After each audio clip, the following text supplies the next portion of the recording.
너희가 알거니와 너희 조상이 물려준 헛된 행실에서 대속함을 받은 것은 은이나 금같이 없어질 것으로 된 것이 아니요 오직 흠없고 점없는 어린 양 같은 그리스도의 보배로운 피로 된 것이니라.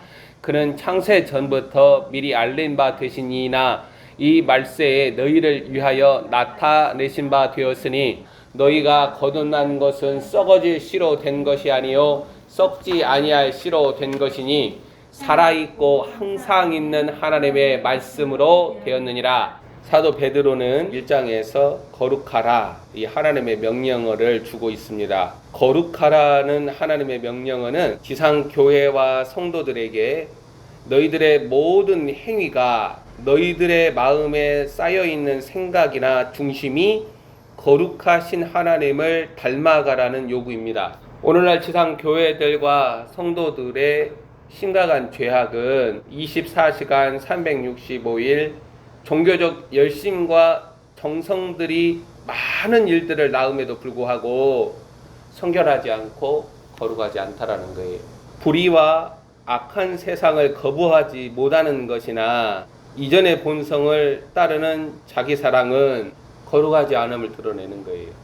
13절부터 17절을 읽어보면 우리가 입버릇처럼 말하는 하나님의 은혜는 지상 교회들과 성도들이 아무렇지 않게 도용하여 사용하는 방패막이가 아니라 거룩함을 낳는다라는 거예요.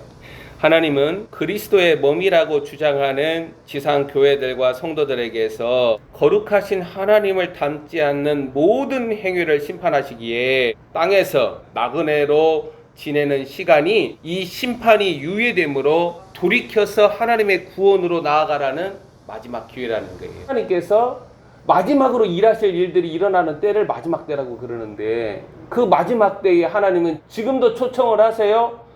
돌이켜라, 회개하라, 준비하라. 그 하나님이 우리에게 내 육신의 생명이 있는 동안에 마지막 번까지 들려주는 그 음성을 외면하는 자들은 하나님의 진노와 형벌을 피할 수 없다라는 거예요. 그건 자신의 선택이에요. 하나님의 말씀을 듣지 못한 것도 아니고 교회가 이 땅에 없는 것도 아니고 하나님의 말씀을 전하는 자가 없는 것도 아니고 다 자신의 선택과 결정을 따라서 일어나는 사건이니까 오늘 성령이 내 심령에서 하나님의 음성을 들려주거든. 너희는 마음을 강팍하게 하지 말고 너희 고집과 네 자아의 욕심대로 행하지 말고 그 음성에 순종하라. 육신의 생명이 있는 동안에 그리스도라는 하나님의 생명으로 거듭나야 합니다. 이것을 위로부터 나야 한다라는 말이에요. 영으로 그리스도의 생명으로 다시 나야 한다라는 거예요. 그건 종교적 생명을 말하는 게 아니에요. 1장 18절 이하 25절까지 베드로 사도가 무엇을 말하냐면 거듭남에 관해서 얘기를 해요. 왜 뜬금 거듭남에 관해서 회심에 관해서 이야기를 하느냐. 1장 5절 7절 그리고 13절부터 17절에 나타나는 마지막 때 거룩하신 하나님의 심판 앞에 합당한 경건을 스스로 구비하는 그 일이 거듭남 회심으로부터 시작되기 때문에 이 이야기를 하는 거예요. 지상 교회들과 성도들은 스스로 나는 거듭났다, 나는 회심했다, 구원의 확신을 주장하면서 우리는 하나님의 집이다 라고 말하지만 베드로 사도는 살아있는 로고스가 자신 안에 계시되는 사건의 유무로 확인한다라는 거예요. 18절에서 조상들이 물려준 헛된 행실, 이러한 삶의 방식은 혼의 생명, 종교적 수건으로 하나님을 신앙함으로써 발생하는 거예요. 오늘날 지상교회 기독교가 유대교회 전체를 밟아가고 있다는 것은 바로 이것을 지적을 하는 거예요. 마음에 덮인 종교적 수건이 제하여지지 아니하고 하나님을 신앙할 때에 나의 그 신앙을 내가 누구에게 물려주는 거예요? 내 자식들에게 가르치는 거예요. 새로 교회에 들어온 사람에게 가르쳐요. 그래서 이스마엘들이 많아지는 거죠. 그렇게 하나님을 신앙하는 유대교는 하나님의 아들 나사렛 예수 그리스도에 맞서는 마귀가 사용하는 무기예요. 이 마지막 때 교회가 배도한다라는 것은 그 말이에요. 오시는 신랑 예수 그리스도 앞에 맞서기 위해서 사단이 사용하는 무기가 뭐예요? 사회화된 기독교예요. 종교적 시스템으로 나타나는 지상교회들 기독교예요. 에베소서 4장 17절에서 말하는 바 유대교 신앙 안에서 물려준 그 헛된 행실은 이방인들의 헛짓거리하고 같다라는 거예요. 우상 숭배나 다름없다라는 거예요. 자신의 실체를 하나님 앞에 보여달라고 기도를 해요. 혼의 생명으로 종교적 수건이 덮여있는지 하나님을 신앙하고 있는가, 아니면 그 그리스도라는 비밀이 내 안에 드러나서 영의 생명으로 하나님을 신앙하는가, 주님 앞에 물어서 스스로 확인해요. 가장 중요하니까. 금이나 은같이 썩어질 것들, 금이나 은은 우상 제조와 관련되어 있는 것이고, 오늘날도 이러한 행위들은 여전히 경건의 모양으로 살아있다라는 거예요. 끊임없이 종교적 수건이 덮여있는 채 하나님을 신앙하려는 정성과 경건의 모양과 열심히 만들어낸 결과가 뭐냐, 18절에서 말하는 너희 조상이 물려준 헛된 행실이라는 거예요. 이게 경건의 방식을 말하는 거예요. 자, 19절 봐보세요. 나사렛 예수 그리스도의 보배로운 피는 뭘 가리켜요? 생명을 가리키는 거예요.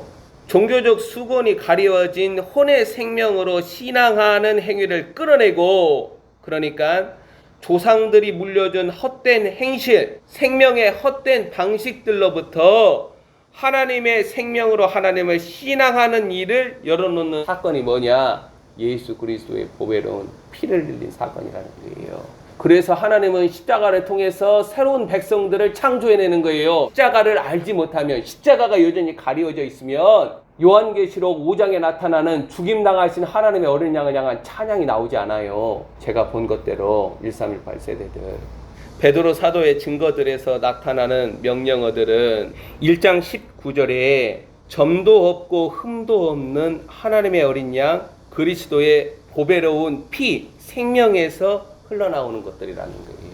이걸 내가 순종해야겠다, 순종하지 않는다, 단순한 이러한 문제가 아니라 마지막 때 들려지는 거룩하라는 명령어를 외면하는 행위는 생명을 주시는 이의 희생과 사랑을 부인하기 때문에 어린 양의 준엄한 심판과 재앙을 피할 수 없다는 거예요. 1장 20절에서 베드로 사도는 그리스도를 창세전에 감추어진 하나님의 비밀이라고 증거합니다. 이것은 12절에 계시로 알게 되었다라고 말을 해요. 창세전에 감추어진 하나님의 비밀 그리스도는 구약의 그 어떠한 거룩한 성자들에게도 계시되지 않았어요. 사도들과 예언자들과 초대교회 성도들에게 마침내 계시된 사건이에요.